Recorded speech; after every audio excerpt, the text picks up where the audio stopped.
Hello everyone, Krishna online classes पर आप सभी का स्वागत है। जैसा कि आप सभी को पता है भाई, मैं तो रीजनिंग पढ़ाता हूँ और रीजनिंग में हमने जो लास्ट टॉपिक किया था वो अल्फ़ाबेटिकल सीरीज किया था। लेकिन बहुत बच्चों ने मेरे से जिद की कि सर अल्फ़ाबेटिकल सीरीज हमने ऑफलाइन में पढ़ रखा है, तो ऑनलाइन में कुछ ऐसा टॉपिक पढ़ाइए जो कि हमें बेनिफिट मिले, जिससे कि हमें बेनिफिट मिले। तो आज एक हम नया टॉपिक स्टार्ट करते हैं जिसका नाम है इनइक्वालिटी। आज एक हम नया टॉपिक स्टार्ट करते हैं जिसका नाम क्या है? इनइक्वालिटी।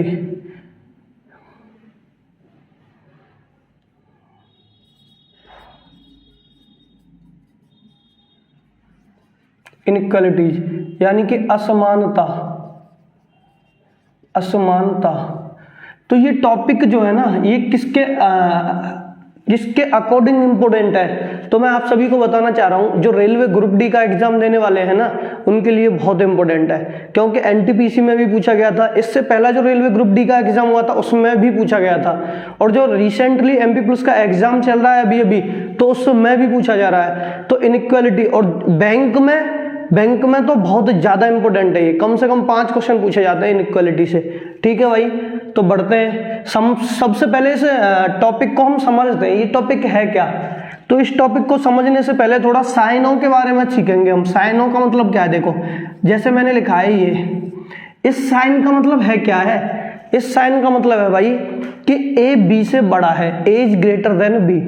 ए बी से क्या है भाई? बड़ा है। मैं लिख रहा हूं यहाँ पे ए बी से बड़ा है, ए बी से बड़ा है। ठीक है। अगर मैं बना रहा हूं एक और साइन, ये साइन और ये साइन दोनों अलग हैं भाई, इसमें बड़ा भी है और बराबर का भी साइन दिख रहा है। तो इससे मैं क्या बोलूंगा? इससे मैं बोलूंगा ए बी से या तो बड़ा है, या तो बड़ा है, या बराबर है, या बराबर है, या बराबर है। इस साइन का मतलब ये हो गया कि ए बी से या तो बड़ा है या बराबर है। और एक जो साइन होता है, ये तीसरा वाला, ये होता है बराबर वाला। तो इसको मैं बोलूंगा ए बी के बराबर है, ए बी के बराबर है, ए बी के बराबर है। तो ये 3 साइन है, और जस्ट 3 ही इसके अपोजिट होते हैं। अपोजिट का मतलब है कि अगर मैंने बोला है ए बी से बड़ा है, तो मैं ए के रेस्पेक्ट में देख रहा हूं भाई, ए के रेस्पेक्ट में देख रहा हूं तो मैं ए बी से बड़ा है। लेकिन जैसे ही मैं बी के रेस्पेक्ट में देखना स्टार्ट करूंगा ना, बी से ए की तरफ चलूंगा, तो मैं ये भी तो बोल सकता हूं कि बी ए से छोटा है। क्या बोला मैंने? बी ए से छोटा है। देखो, वास्तविकता में भी बी ए से क्या है? छोटा है, बी ए से छोटा है। बिल्कुल सही बात है सर। तो ये समझो, साइन के बारे में थोड़ा समझो और फिर स्टार्ट करते हैं। देखो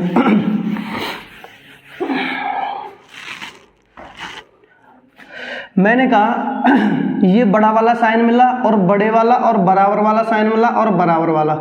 तो इससे तो मुझे पता चला कि इसका मतलब होता है बड़ा, और इसका मतलब होता है बड़ा और बराबर, और इसका मतलब क्या होता है? बराबर।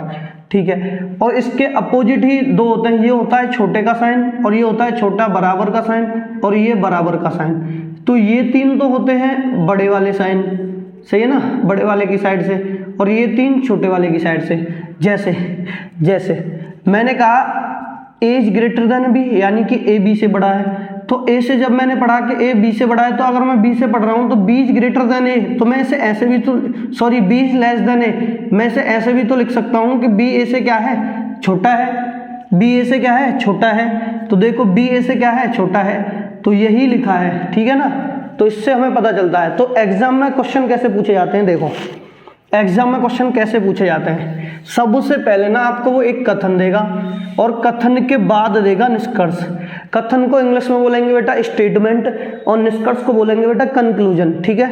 तो स्टेटमेंट क्या रही होगी उसकी? देखो, स्टेटमेंट का मतलब है कथन यहां से स्टार्ट होगा। उसने एक कथन दिया, कथन उसने दिया ऐसे, P is greater than R, R is greater than equal to V,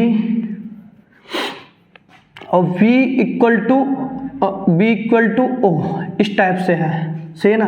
और उसके बाद उसने निष्कर्ष दिया है कुछ इस टाइप से, निष्कर्ष फर्स्ट दिया है उसने, P is greater then V, और निष्कर्ष सेकंड जो दिया है, फर्स्ट निष्कर्ष ये रहा, और निष्कर्ष सेकंड दिया है कि P is greater than equal to O, ये दो निष्कर्ष हैं। तो इस निष्कर्ष के बाद वो 4 ऑप्शन देगा। 4 ऑप्शन का मतलब है सबसे पहला वाला ऑप्शन होगा वो कहेगा आपसे कि केवल निष्कर्ष एक अनुसरण करता है, केवल निष्कर्ष फर्स्ट अनुसरण करता है, अनुसरण करता है। ऑप्शन बी रहेगा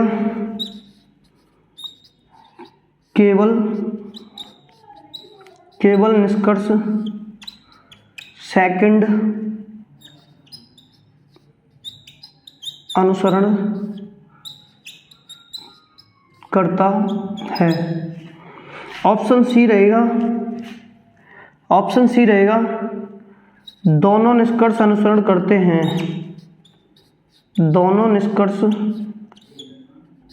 ही निष्कर्ष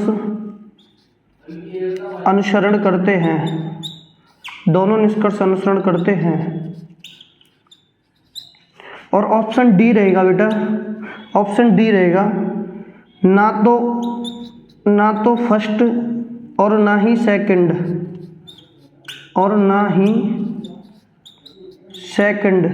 निष्कर्ष अनुसरण करता है, निष्कर्ष अनुसरण करता है।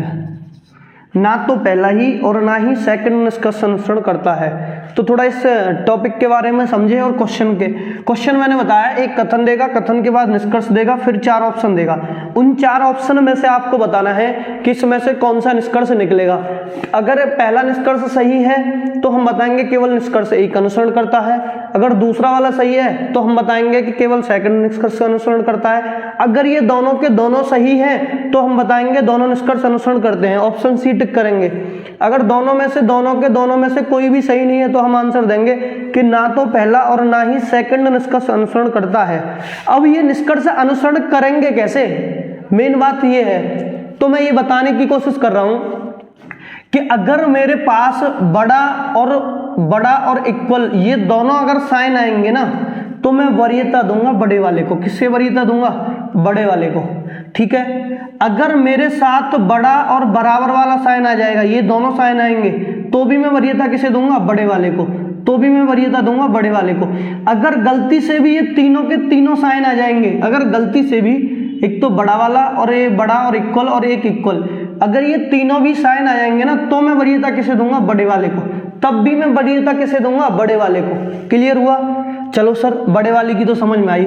लेकिन अगर ये दोनों साइन आ जाएंगे तो एक तो बड़ा इक्वल और एक इक्वल, तो इसमें वरीयता मुझे किसे देनी है? इसे देनी है, बड़े वाले और इक्वल को। ठीक है ना, बड़े और इक्वल को वरीयता मुझे देनी है। क्लियर हुआ सबको? वही सेम कंडीशन इस वाले में भी रहेगी। इस वाले में भी अगर छोटा और छोटा इक्वल और बराबर आ जाएगा, इक्वल वाला आ जाएगा, तो मैं वरीयता दूंगा छोटे वाले को। अगर ये दोनों साइन आएंगे तो मैं वरीयता दूंगा इसे। मैं लिख रहा हूं, इनकी नंबरिंग मैंने ये लिखे भी उसी के अकॉर्डिंग है। जैसे पहले नंबर पे ये इसे वरीयता देनी है, दूसरे पे से, तीसरे पे से। अगर ये तीनों आएंगे तब कभी साथ, तो पहले पे से, दूसरे पे से, तीसरे पे से। ठीक है ना। अब देखो, जैसे ही क्वेश्चन करेंगे ना तो क्वेश्चन से चीजें क्लियर होने वाली हैं हमारी। क्वेश्चन से चीजें कैसे क्लियर होंगी? देखो, मुझे जाना है भाई P से V, क्योंकि इसने कहा है P is greater then V, यानी कि P V से क्या है? बड़ा है। P V से क्या है? बड़ा है। तो P is greater then V, P V से बड़ा है। तो P से पहले मैं R जाऊंगा, फिर R से B जाऊंगा। जब भाई मैं P से R गया, जब मैं गया P से R, जब मैं P से R गया तो मुझे रास्ते में क्या पता चला? P is greater than R। तो रास्ते में साइन पड़ा मुझे ग्रेटर का। फिर मैं R से V गया, R से जब मैं V गया तो फिर दोबारा मुझे क्या पड़ा? R is greater than equal to V, R is greater than equal to V। अब मुझे एक बात बताओ, अभी मैंने तुमसे कहा था कि अगर ये दोनों साइन पड़ते हैं रास्ते में तो मैं वरीयता किसे दूंगा? बड़े वाले को। तो यहाँ पे अभी भी बड़ा और बड़ा इक्वल, बड़ा बराबर रास्ते में, तो मैं वरीयता किसे दूंगा? बड़े वाले को। इसका मतलब अगर बड़ा वाला है तो ये निष्कर्ष क्या है? अनुसरण करेगा। क्लियर हुआ सबको? दूसरे वाले को देखो, P से O जाऊंगा। जब मैं P से O जाऊंगा तो पहले P से R जाऊंगा, फिर R से V जाऊंगा, फिर V से O जाऊंगा। क्लियर हुआ ना? P से R जाऊंगा, R से V जाऊंगा, फिर V से O जाऊंगा। जब मैं P से R गया तो मुझे पड़ा था रास्ते में क्या? P is greater than R। फिर आर से जब मैं वी गया तो ग्रेटर देन इक्वल पड़ा, फिर वी से ओ गया तो इक्वल का साइन पड़ेगा। तो रिजल्ट में मैंने कहा था कि अगर ये तीनों के तीनों साइन आएंगे तो रिजल्ट में मैं क्या दूंगा, ये बड़ा वाला इसका ग्रेटर देन का। यहाँ पे क्या लिखा हुआ है, ग्रेटर देन इक्वल, तो इसका मतलब ये सही नहीं है। तो इसका आंसर मैं क्या लगाऊंगा कि केवल निष्कर्ष एक अनुसरण करता है, केवल निष्कर्ष एक अनुसरण करता है। इसका जो आंसर रहेगा वो क्या रहेगा, केवल और केवल निष्कर्ष एक अनुसरण करता है। क्लियर हुई ना चीजें? ठीक है, देखो अभी हम क्वेश्चन करते चलेंगे ना तो चीजें आसान रहने वाली हैं, तो चीजें अभी समझ में आ जाएंगी आपके। ठीक है, चलो एक क्वेश्चन तो हो गया सब, दूसरा क्वेश्चन करते हैं भाई, दूसरा क्वेश्चन करते हैं। दूसरा क्वेश्चन है भाई ये रहा, दूसरा क्वेश्चन है, अगर मैंने लिख दिया यहाँ पे कि m is less than n और n is less than equal to o, और मैंने लिख दिया o इक्वल टू r, ये लिखा है मैंने, सही है ना। m is less than n, n is less than equal to o, ठीक है ना, और o इक्वल टू r, ये है। इसके बाद उसने निष्कर्ष दिए हैं कुछ इस टाइप से। निष्कर्ष जो पहला दिया है ना वो उसने ये दिया है कि m r से छोटा है, और जो दूसरा निष्कर्ष दिया है वो ये दिया है कि n क्या r के बराबर है, ठीक है ना। तो ये दो निष्कर्ष दिए हैं, ठीक है भाई। देखते हैं क्या किया है इसने। तो मुझे एक बात बताओ, पहले मुझे जाना है m से r, कहाँ जाना है मुझे, m से r जाना है। सर मैं m से r तभी तो जाऊंगा, पहले m से n जाऊंगा, फिर n से o जाऊंगा, फिर o से r जाऊंगा। क्लियर हुआ? जब बेटा मैं m से n आया, जब मैं m से n आया तो m से n आने के लिए मुझे क्या पता चला, m is less than n, यानी कि m जो है ना वो किससे छोटा है, n से छोटा है, तो छोटे का साइन लगा लिया मैंने। फिर n से o गया, मैं n से o गया तो n is less than equal to o, यानी कि n या तो छोटा है या बराबर है ओके। और जब तीसरे वाले पे आया तो o से r गया, तो o से r जाने पे मुझे पता चला कि o इक्वल टू r। अब मुझे एक बात बताओ, ये तीनों के तीनों साइन मिलेंगे रास्ते में तो मैं वरीयता किसे दूंगा, ग्रेट इसको लेस देन को। तो क्या ये m is less then r है? सर बिल्कुल है, इसका मतलब ये निष्कर्ष अनुसरण करेगा। क्लियर हुआ सबको? चीजें समझ में तो आ रही है ना सबके? ठीक है, इसे देखो n से r मैं तब जाऊंगा, पहले n से o जाऊंगा, फिर o से r जाऊंगा। जब मैं n से r गया तो सबसे पहले पढ़ा n is less than equal to o, तो रास्ते में लेस देन इक्वल पढ़ा। फिर o से r गया तो फिर क्या पढ़ा, इक्वल। अब मुझे बताओ कि लेस देन इक्वल और इक्वल में रिजल्ट क्या बनना चाहिए था, रिजल्ट बनना चाहिए था लेस देन इक्वल। क्या ये लेस देन इक्वल है? सर नहीं है, तो इसका मतलब ये निष्कर्ष नहीं निकलेगा। इसका भी अगेन आंसर रहेगा क्या, केवल निष्कर्ष एक अनुसरण करता है। इसका भी ए ऑप्शन रहेगा। इसका क्या ऑप्शन रहेगा, ए, कि केवल और केवल निष्कर्ष एक अनुसरण करता है। सही है ना? मैं समझ रहा हूँ कि चीज़ें आपके बहुत बेहतरीन तरीके से समझ में आ रही हैं। और चैनल को लाइक, शेयर और सब्सक्राइब कर लो। इससे क्या है कि सारी की सारी वीडियो आपको टाइम टू टाइम मिलती रहेंगी और आपको बेहतरीन कंटेंट मिलने वाला है। ये गारंटी है मेरी कि रीजनिंग में तुम्हें 1% भी प्रॉब्लम नहीं आने वाली। ठीक है, चलो बढ़ते हैं आगे।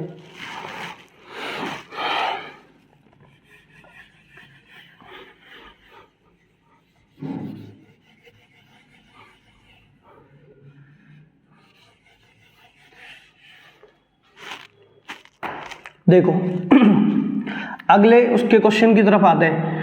अब तक तो ये सीधे के सीधे क्वेश्चन आ रहे हैं, अब वो घुमा के क्वेश्चन पूछेगा। कैसे पूछेगा देखो, मैंने लिखा P is greater than R, फिर उसने लगा कॉमा लगाया और आगे कोष्टक लगाया, मतलब वो लगाया इनवर्टेड कॉमा। फिर उसके बाद आगे बढ़ा तो उसने कहा R is greater than equal to M। उसके बाद उसने फिर एक और बढ़ा के उसने कहा m इक्वल टू v। फिर उसके बाद उसने पहला ऑप्शन दिया, पहला निष्कर्ष दिया उसने दिया कि p is greater than m। और दूसरा निष्कर्ष दिया कि r is greater than equal to v। ये दो निष्कर्ष दिए उसने। ठीक है, देखो भाई इसमें से कौन सा सही हो सकता है, कौन सा गलत हो सकता है, क्या दोनों सही है, क्या दोनों ही गलत है, ये चीज अभी हम देखने वाले हैं। ठीक है, देखो भाई P से M जाना है, कहाँ जाना है? P से M, क्योंकि इसने कहा है P is greater than M, तो मुझे P से M ही चेक करना है, क्या P M से बड़ा है, क्या P M से बड़ा है। तो सबसे पहले मैं P से M जाने के लिए P से R जाऊंगा भाई, फिर R से R पहुंच जाऊंगा, फिर R से M जाऊंगा, क्लियर है ना, सही है। तो P से M पहुंच गया, बिल्कुल सही बात है सर, P से M पहुंच गया। चलो P से M पहुंचने के लिए P से R गया, R इधर भी कॉमन था, R से R पर कूद गए, फिर R से M पहुंच गए, ठीक है। अब देखो P से M गया तो रास्ते में मुझे पता चला P is greater than R, तो रास्ते में साइन किसका पड़ा? ग्रेटर का, P is greater than R। इसके बाद R से जब मैं M गया ना, तो रास्ते में मुझे पता चला कि R is greater than equal to M, R is greater than equal to M। अब देखो ग्रेटर और ग्रेटर देन इक्वल में रिजल्ट क्या बनेगा? ग्रेटर। क्या ये ग्रेटर है? सर बिल्कुल है, इसका मतलब निष्कर्ष फर्स्ट अनुसरण करेगा, क्लियर है ना। अब दूसरे वाले पे देखो, R से जब मैं B गया, जब मैं R से B जाऊंगा तो पहले मैं R से M जाऊंगा, फिर M से B चला जाऊंगा। तो देखो कैसे जाऊंगा, पहले तो मैं गया R से M, जब मैं R से M गया तो M से M पर आ गया, फिर M से B जाऊंगा तो मैं R से B पहुंच जाऊंगा, बिल्कुल सही बात है। जब मैं R से M गया तो रास्ते में मुझे क्या पड़ा? R is greater than equal to M, तो ग्रेटर देन इक्वल पड़ा। फिर M से B गया तो M इक्वल पड़ा। अब मुझे बताओ ग्रेटर देन इक्वल और इक्वल में रिजल्ट क्या बनेगा? रिजल्ट बनेगा सर क्या? Greater than equal. क्या ये ग्रेटर देन इक्वल है? ये है। तो इसका आंसर मैं क्या लगाऊंगा? सी वाला ऑप्शन। इसका आंसर क्या लगाऊंगा? सी वाला। दोनों ही निष्कर्ष अनुसरण करते हैं। इसका आंसर क्या रहेगा? इसका आंसर रहेगा दोनों निष्कर्ष अनुसरण करते हैं। इसका आंसर क्या रहेगा? दोनों ही निष्कर्ष अनुसरण करते हैं। क्लियर हुआ ना? ठीक है, बढ़ते हैं भाई आगे।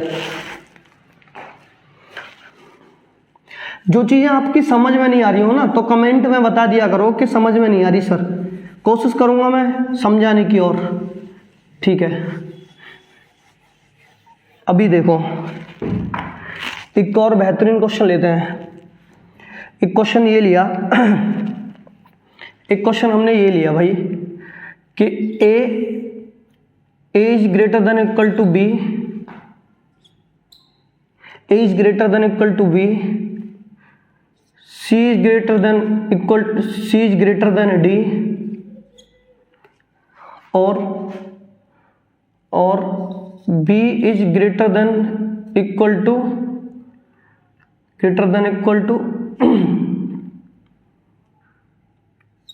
ई। ठीक है भाई, तो सबसे पहला जो वाला ऑप्शन है कुछ इस टाइप से, निष्कर्ष फर्स्ट है A is greater than E, और निष्कर्ष सेकंड है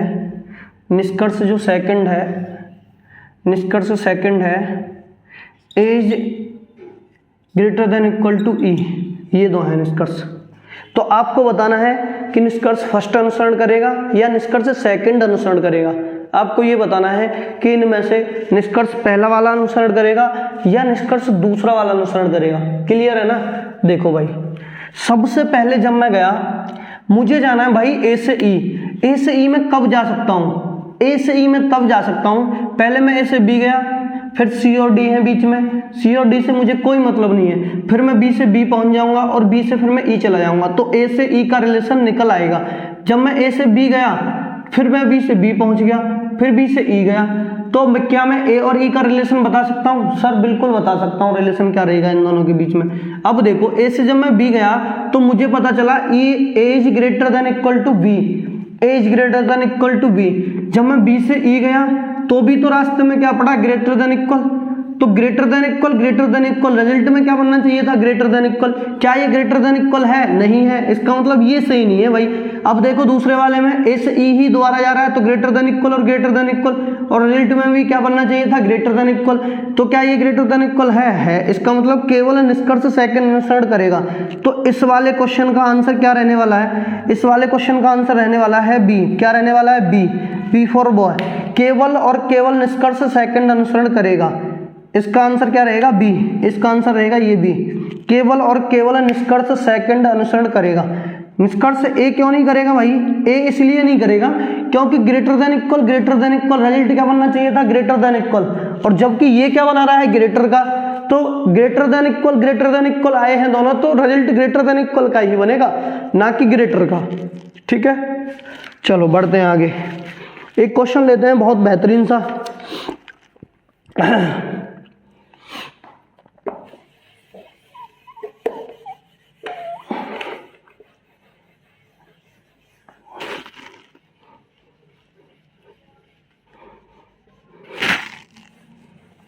एक क्वेश्चन लेते हैं भाई, बहुत ही बेहतरीन सा लेते हैं।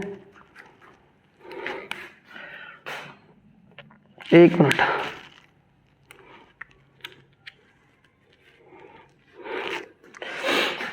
ये है भाई question, P is greater than Q, Q equal to R, Q equal to R और R is greater than equal to M, R is greater than equal to M, R is greater than equal to M। उसके बाद उसने कहा है, पहला वाला जो option लिया है उसने, पहला वाला ऑप्शन लिया है, निष्कर्ष फर्स्ट लिया है उसने, निष्कर्ष फर्स्ट लिया है P is greater than R, P is greater than R। ठीक है, फिर उसके बाद जो निष्कर्ष सेकंड लिया है, निष्कर्ष सेकंड उसने लिया है, निष्कर्ष सेकंड लिया है उसने P is greater than equal to R। ये दो निष्कर्ष हैं भाई। इसमें उसने पूछा है कि बताइए इन चार ऑप्शन में से ऐसा कौन सा ऑप्शन है जो इस कथन से बन सकता है। ठीक है भाई। अब देखो भाई, जब मैं P से Q जाऊंगा, जब मैं P से Q जाऊंगा तो पहले, सॉरी, जब मैं P से R जाऊंगा, जब मैं P से R जाऊंगा तो पहले P से Q जाऊंगा, फिर Q से R चला गया, तो P से R का रिलेशन निकल आएगा सर? बिल्कुल निकल आएगा, सही बात है भाई, बिल्कुल निकल आएगा। जब मैं P से Q गया, तो P से जब मैं Q गया तो रास्ते में क्या पड़ा मुझे? Greater, P is greater than Q, P is greater than क्या है? Q। फिर Q से Q पे चला गया मैं, जब मैं Q से R गया तो रास्ते में पड़ा मुझे Q equal to R, Q equal to R, Q equal to R। इसके बाद जब मैं R से M जाऊंगा, सॉरी, P से R ही जाना है मुझे, P से कहाँ जाना है? R ही जाना है, क्योंकि P से R, P से Q गया, Q से Q पे आ गया, Q से R चला गया, तो P से R के बीच का रिलेशन निकल आएगा। अब मुझे बताओ, ग्रेटर और इक्वल, ग्रेटर और इक्वल होंगे तो रिजल्ट क्या बनेगा? ग्रेटर का। क्या ग्रेटर है? जी सर है, बिल्कुल। P is greater than R, P is greater than R, यानी कि P R से क्या है? बड़ा है, P R से क्या है? बड़ा है, बिल्कुल सही बात है, निष्कर्ष स्पष्ट अनुसरण कर गया। अब दूसरे वाले पे देखो, P से R जाने के लिए दोबारा भी P से R है, चलो इसे Q कर लो यहाँ पे, और यहाँ पे कुछ कर लो M, लो ऐसे कर लो इसे, अब की बार करो इसे, इसे कर लो Q is greater than equal to M। ये है भाई question, Q is greater than equal to M। अब मुझे बताओ Q से M जाना है, तो Q से M जाने के लिए Q से R, R से M पहुंच जाऊंगा मैं, बिल्कुल सही बात है सर, पहुंच गए, बिल्कुल सही बात है, पहुंच गए। जब मैं पहुंचा यहाँ पे तो सबसे पहले मैं Q से R गया, तो Q से R जाने में मुझे क्या पड़ा रास्ते में? इक्वल, भाई Q equal to R, Q equal to R। फिर दोबारा से जब मैं R से R पे पहुंच गया, तो R से M पर गया, तो R is greater than equal to M। तो अब मुझे बताओ, इक्वल और ग्रेटर देन इक्वल, रिजल्ट क्या बनना चाहिए था? Greater than equal. क्या रिजल्ट में ग्रेटर देन इक्वल है? इसका मतलब ये भी सही है। तो इसका आंसर मैं क्या दूंगा? इस क्वेश्चन का आंसर दूंगा मैं सी वाला। क्या सी वाला दूंगा? कि दोनों के दोनों ही निष्कर्ष अनुसरण करते हैं। क्या आंसर दूंगा? दोनों के दोनों ही निष्कर्ष अनुसरण करते हैं। आ रही है ना चीजें समझ में? वेरी गुड, वेरी गुड, चलो समझ में आनी चाहिए। इसके बाद आगे बढ़ते हैं।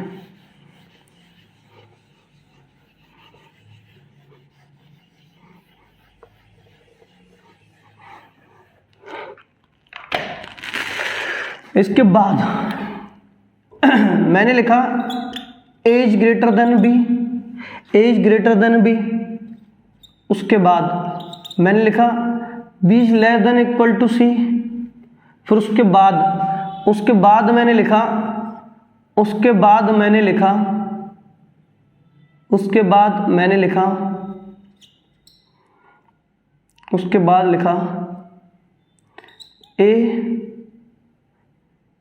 ए is less than D, A is less than D. Clear है ना? ठीक है, अब बढ़ते हैं भाई आगे, निष्कर्ष पहला, निष्कर्ष फर्स्ट है कि A is greater than C, और निष्कर्ष जो सेकंड है ना वो है कि D is greater than B, D is greater than B. ये है भाई दो निष्कर्ष, ठीक है। तो सबसे पहले वाले क्वेश्चन को देखते हैं, सबसे पहले वाले निष्कर्ष देखते हैं। मुझे जाना है भाई ए से सी, तो ए से सी में कब जाऊंगा? पहले मैं ए से बी जाऊंगा, फिर बी से बी जाऊंगा, फिर बी से सी जाऊंगा, तभी तो ए से सी पहुंचूंगा। बिल्कुल सही बात है सर, तभी पहुंचूंगा। जब मैं ए से बी गया तो A is greater than B, A is greater than B. फिर बी से सी पे आया, कहाँ आया सर मैं आया बी से सी पे, तो बी से सी आ गया। तो जब मैं बी से सी देख रहा हूं तो बी से सी जाने के लिए B is less than equal to C, यानी B is less than equal to C. अब मुझे एक बात बताओ, इधर तो आ गया ग्रेटर और इधर आ गया ग्रेटर देन इक्वल। अब दो फैमिली के मेंबर अगर आपस में आ गए ना तो इस कंडीशन में कंडीशन हो जाएगी ब्लॉक। कंडीशन क्या हो जाएगी? ब्लॉक। पॉसिबिलिटी के क्वेश्चन यहाँ पे सही होने वाले हैं, लेकिन ये वाले क्वेश्चन हम इसका आंसर नहीं देंगे। इसका मतलब ये 100% ट्रू नहीं है। अगर दो फैमिली के मेंबर आपस में टकरा गए तो इसका मतलब हो जाएगा कंडीशन क्या हो जाएगी? ब्लॉक। अब सर डी से बी जाऊंगा, डी से बी जाने के लिए क्या करना है मुझे? डी से बी जाने के लिए पहले मैं डी से ए आऊंगा। जब डी से बी आना है मुझे, तो देखो कितना बेहतरीन क्वेश्चन है यही। यहां से देखो, डी से बी आने के लिए पहले मैं डी से ए आया, फिर ए से मैं ए पे आ गया, फिर ए से बी गया, तो मैं डी से बी आ जाऊंगा। सर बिल्कुल सही बात है। जब मैं डी से ए चल के आया, तो मैंने देखा है डी बड़ा है ए से, तो इसका मतलब क्या है? D is greater than A, D is greater than A. देखो जब डी से बी जाना है तो डी से ए आया, फिर ए से ए पे आ गया, फिर ए से बी जाऊंगा। तो जब मैं डी से ए आया ना तो D is greater than A, D is greater than A. बिल्कुल सही बात है, D is greater than A. तब फिर मैं ए पे आ गया, तो फिर ए से जब मैं बी गया ना तो ए से बी जाने के लिए A is greater than B, A is greater than B.